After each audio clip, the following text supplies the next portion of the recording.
Hello and welcome to my channel. मैं हूं हर्ष मीरानावजी, आपका दोस्त, और आप सभी का स्वागत है इस मेरे यूट्यूब चैनल पे।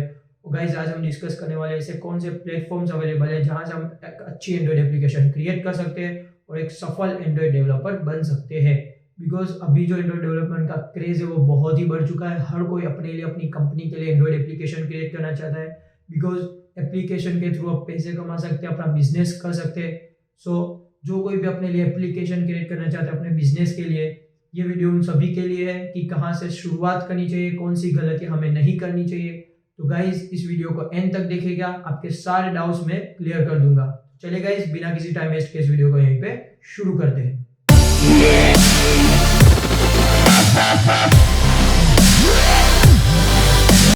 तो चलिए गाइज, अब हम डिस्कस कर लेते हैं ऐसे कौन से प्लेटफॉर्म्स अवेलेबल है जहां से हम एक अच्छी एंड्रॉइड एप्लीकेशन क्रिएट कर सकते हैं और एक सफल एंड्रॉइड डेवलपर बन सकते हैं।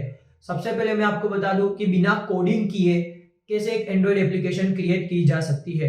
ऑनलाइन बहुत सारी वेबसाइट्स अवेलेबल है, जैसे कि कोड्यूलर, अडालो, एपीपाई।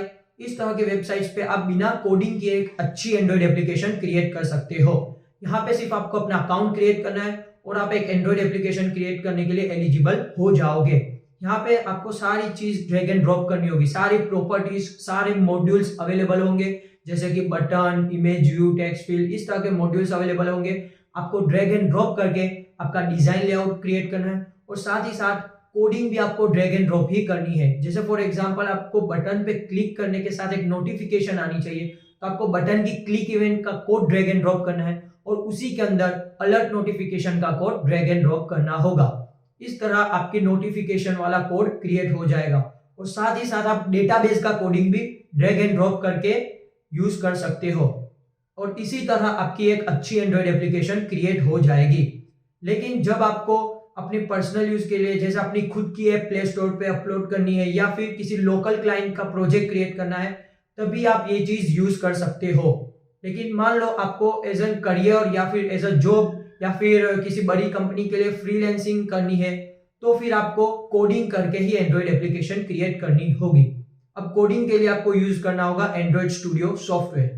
अब जब भी आप एंड्रॉइड डेवलपमेंट सीखना स्टार्ट करें, तब उससे पहले आपको एंड्रॉइड स्टूडियो के सॉफ्टवेयर के बारे में जानना होगा, जैसे कि कहाँ पे इमेजेस रखी जाती है, कौन से फोल्डर्स में, और हमारी डिजाइन फाइल्स कहाँ पे होती है, कोडिंग फाइल्स कहाँ पे होगी। ये सारी चीज आपको इस सॉफ्टवेयर के बारे में समझनी होगी। और जब आप एंड्रॉइड डेवलपमेंट स्टार्ट करें सीखना, तब आपको दो लैंग्वेजेस के ऑप्शंस मिलेंगे, जैसे कि एक है जावा और एक है कोटलिन। और कोटलिन ऑफिशियल लैंग्वेज है एंड्रॉइड डेवलपमेंट के लिए, लेकिन मैं पर्सनली आपको सजेस्ट करूंगा कि आप जावा में सीखें। बिकॉज जावा को यूज करके आप विंडो एप्लीकेशन, वेब एप्लीकेशन और एंड्रॉइड एप्लीकेशन क्रिएट कर सकते हो। लेकिन आपको क्वेश्चन होगा कि ऑफिशियल लैंग्वेज कोटलिन है, तो फिर जॉब में भी आपको कोटलिन यूज करनी होगी।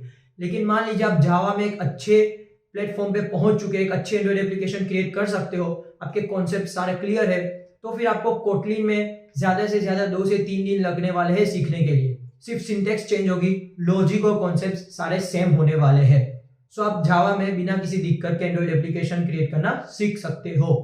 लेकिन बहुत से ऐसे लोग गलतियां करते हैं, सीधा एंड्रॉइड डेवलपमेंट सीखने मूव हो जाते हैं और उनके बेसिक कॉन्सेप्ट क्लियर नहीं हो पाते।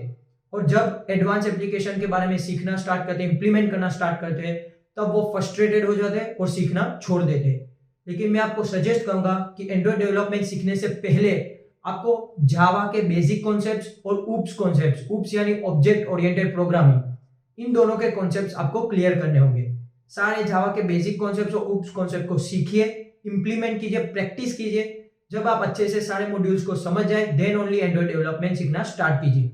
अब जब आप ये मॉड्यूल्स सीख रहे हो, तो उसकी प्रैक्टिस के लिए आपको डिफरेंट आईडी की जरूरत होगी कोडिंग करने के लिए, जैसे कि एक्लिप्स, विजुअल स्टूडियो या फिर नोटपैड। इस तरह की आईडी आपकी रिक्वायरमेंट में रहेगी।